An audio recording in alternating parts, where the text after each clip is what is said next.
అందరికీ నమస్కారం.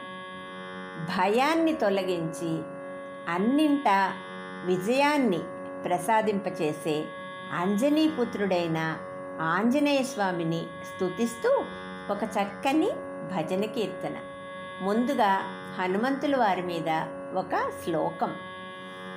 మనోజవం మారుతతుల్యవేగం జితేంద్రియం బుద్ధిమతాం వరిష్టం వాతాత్మజం వానరయూథముఖ్యం శ్రీరామదూతం శరణం ప్రపద్యే.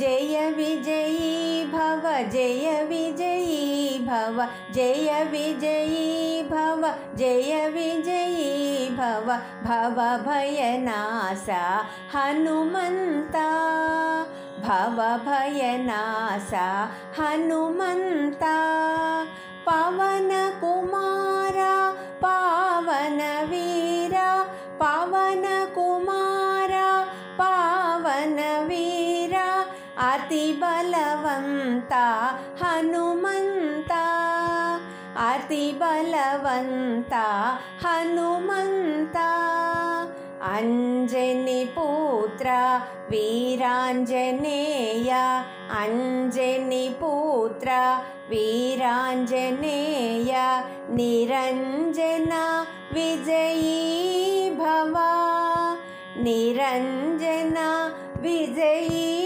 భవ నిరంజన విజయీ భవ నిరంజన విజయీ భవ.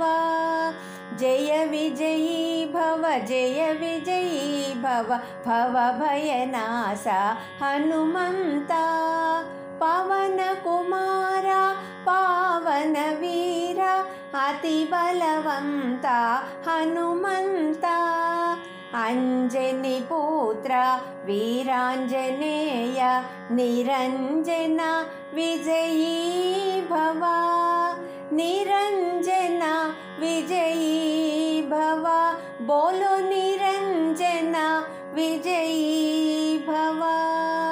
జయ